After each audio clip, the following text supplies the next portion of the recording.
In 2016, if you were to talk about Logan Paul, there's no denying you were talking about the internet's most hated man. The only other person that you could consider in the argument was his brother Jake, since he was just a carbon copy of Logan anyways. Logan's over-the-top personality, where his voice would almost go hoarse from shouting into the camera, was certainly gaining him lots of attention. At one point, Logan was gaining up to 2 million subscribers a month. Love him or hate him, he knew how to get people's attention. This insane growth began to decline rapidly once he posted that video in the Japanese forest. He started to get dislikes in the tens of thousands per video after this. Amazingly, he was still gaining subscribers, but that's unfortunately what tends to happen. When you create such a big story, even if it's for the wrong reasons, people still follow you. But Logan's reputation and career was really in the gutter at this point. Pretty much everyone hated him and thought he was just not a nice person. I struggled to see him making a comeback from this, and I'm sure many others did too, but he apologized and made a donation of $1 million to suicide prevention. And this wasn't going to get everyone's forgiveness, especially since what he had done was just so ignorant and just cruel.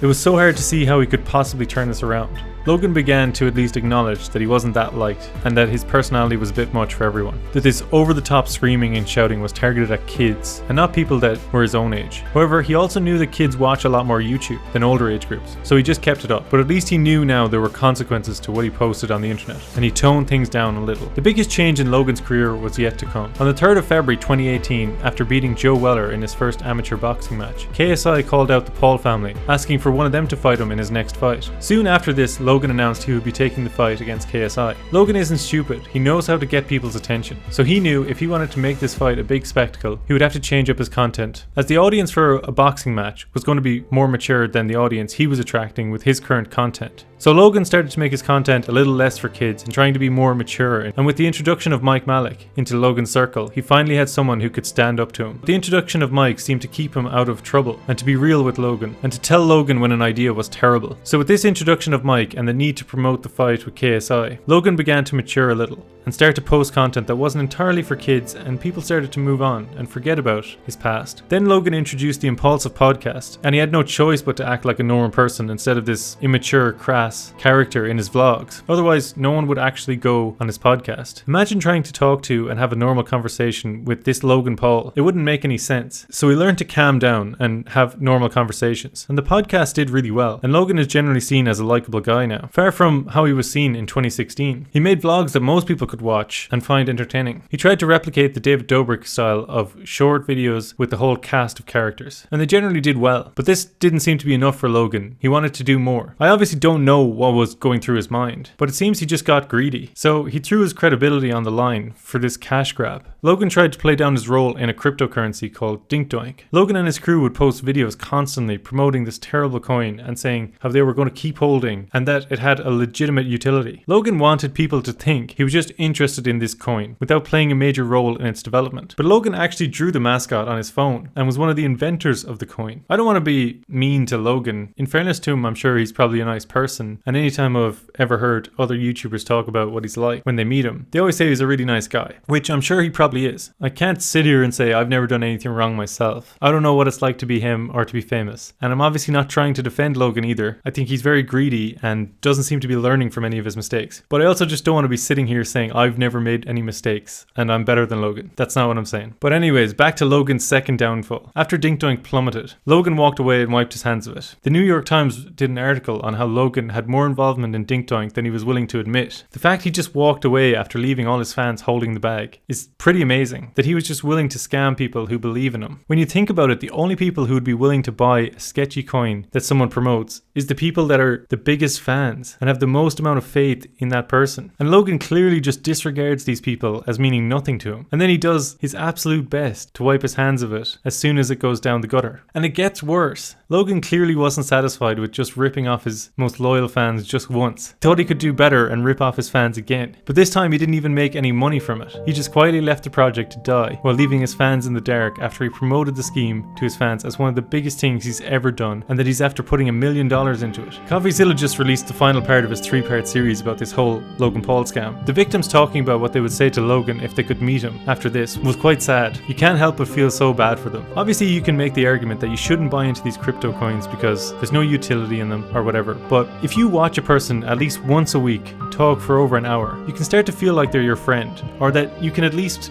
see them as a trustworthy character. Maybe Logan does plan to reimburse his victims. We'll wait and see, but for now it's hard to feel too bad for him after these repeated offenses.